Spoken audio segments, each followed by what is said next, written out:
On va se tourner vers Tom parce que Tom a décidé de vendre sa voiture. Tom, est-ce que tu as une voiture? Non. Bon, voilà, déjà, on s'arrête là.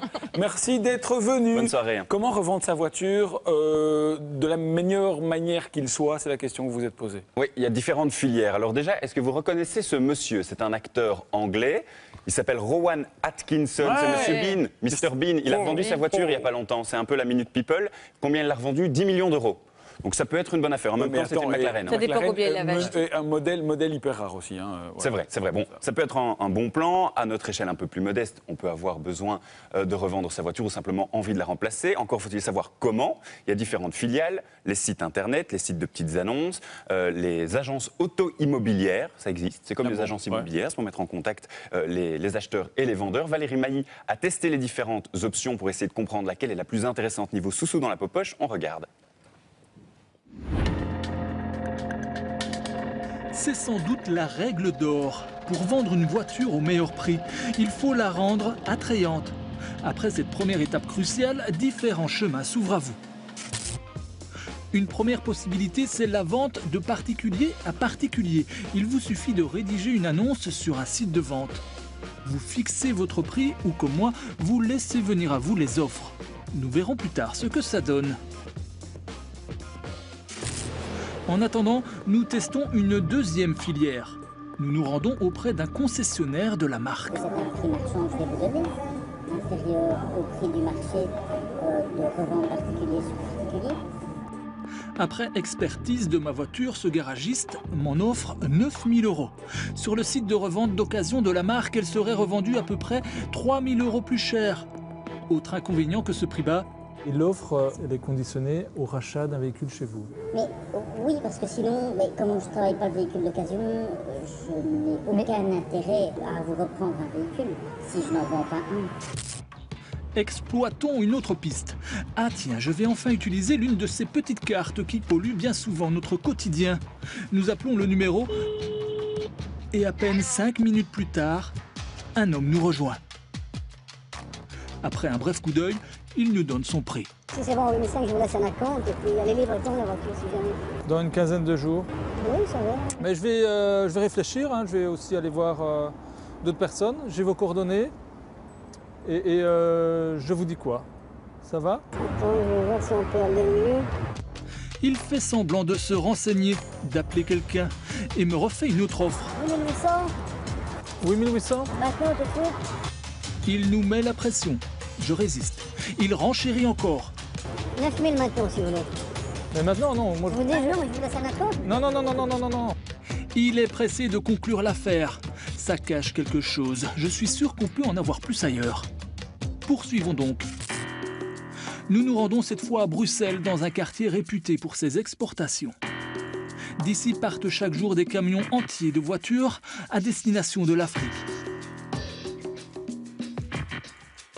7000, 7500, comme ça. Pour l'exportation, 7000, 7500.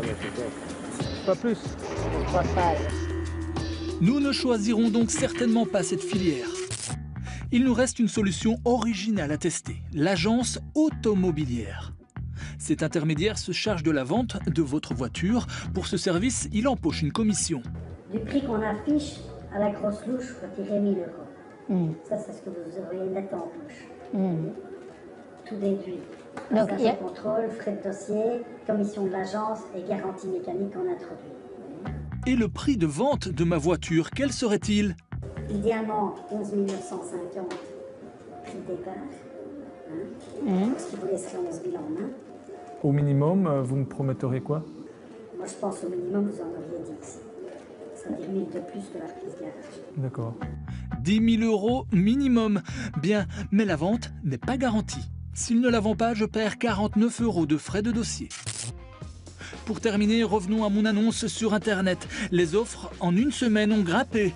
Le plus offrant me propose 11 000 €. Entre la solution la plus intéressante et la moins bonne, la différence est énorme. 4 000 €. Pour la vente d'une voiture donc, le jeu de la comparaison en vaut la chandelle.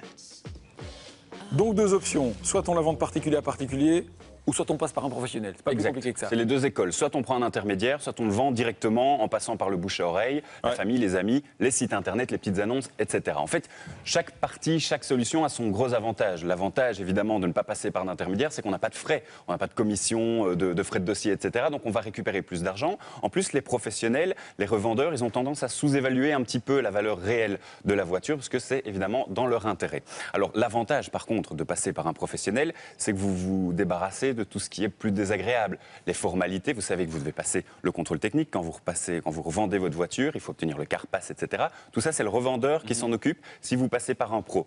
Il va aussi vous éviter les renégociations interminables avec un potentiel acheteur, il va aussi vous éviter les tentatives de fraude, etc. Donc ça, c'est un choix à faire, le confort, la sécurité ou plus d'argent. Et en plus, il offre un an de garantie, la plupart, quand tu rachètes par un professionnel. Et il connaît toujours un paye au contrôle technique qui peut donner un coup de main. Meilleure méthode, quoi. C'est les petites annonces par Internet, on l'a vu. En tout cas, dans le reportage, Valérie a essayé de revendre sa voiture, on l'a vu. La meilleure offre, il l'a obtenue sur un site Internet. En fait, c'est la même offre que l'agence automobilière, sauf qu'eux, ils prennent 1 000 €. Donc évidemment, c'est Internet le plus intéressant dans ce cas-ci. Le gros avantage aussi d'Internet, c'est que c'est rapide.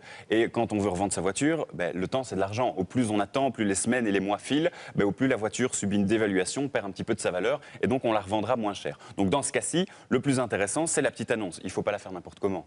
Il faut soigner, il faut mettre un peu sa casquette de publicitaire, essayer d'embellir un peu le produit, faire de jolies photos, nettoyer la voiture, c'est un minimum. Jeune fille blonde vend sa voiture. Voilà. Bon alors, on a beau passer d'un particulier à particulier, il y a des choses qu'il faut absolument faire, c'est la paperasse. Alors ici, c'est la minute je vends ma voiture pour les nuls. Il y a un petit peu d'administratif quand même à gérer. On va reprendre les 3 documents à ne pas oublier, les 3 documents fondamentaux dans le processus de vente et d'après-vente. Déjà, il y a la facture. Qu'on soit une société ou pas, qu'on ait un numéro de TVA ou pas, il faut faire une facture. Il faut le nom de l'acheteur, toutes les coordonnées de l'acheteur, toutes les coordonnées du vendeur, les coordonnées du véhicule, etc. Il y a toute une série d'informations qui doivent figurer, le prix, évidemment, il faut tout signer. Donc ça, c'est un des documents indispensables. Si vous passez par un pro, il y a un deuxième document qu'il ne faut pas oublier, c'est l'attestation de TVA. Ça, c'est le pro qui l'a fourni, il faut la signer, il faut prouver au pro qu'on ne l'a pas acheté en black la bagnole derrière, qu'on a tout fait dans les règles et que la voiture a été achetée dans les règles de l'art. Donc ça, c'est le deuxième document. Troisième document, la plaque d'immatriculation, il ne faut pas oublier de la récupérer. Il ne faut pas la laisser sur la voiture, parce qu'il va falloir la rendre à la DVI dans les 4 mois si on veut, si on n'a pas d'autre voiture, si on ne l'a pas remplacée, si on ne doit pas réimmatriculer une autre voiture, il va falloir la rendre dans les 4 mois pour obtenir une attestation de radiation et donc pouvoir annuler son assurance. Bon, attention au mode de paiement, ça c'est important. Ça c'est le plus sensible parce que c'est là qu'on peut se faire pigeonner, c'est là qu'il faut faire vraiment très attention. Les 3 modes de paiement les plus courants, c'est le cash, le chèque en banque ou le virement. Ça généralement c'est ce qu'on retrouve. Le cash de ces 3 modes de paiement, c'est le moins conseillé parce qu'il n'y a pas beaucoup de traces. Et là je vais peut-être vous apprendre un truc, mais n'oubliez pas qu'en Belgique, depuis le 1er janvier 2014, on ne peut pas faire de transactions de plus de 3 000 € en cash. C'est interdit et les amendes, ça peut faire très très mal. Si on dépasse les 3 000 €, c'est 10% qu'on paye en cash et le reste, on doit le payer en banque, passer par un moyen, un virement ou un chèque par exemple. Le chèque, c'est déjà plus sécurisant puisqu'il y a des traces. N'oubliez pas d'avoir une preuve de paiement, évidemment, avant de laisser la voiture. Et la meilleure solution, c'est le virement bancaire, c'est le plus rapide. Et c'est ce qui permettra d'avoir une preuve le matin même de la vente et d'éviter de se faire pigeonner. Et on n'oublie pas de donner les clés. Et les clés, on est c'est mieux. d'accord, c'est important. Voilà donc, si vous voulez vendre une voiture, vous avez tous les conseils. Je vais demander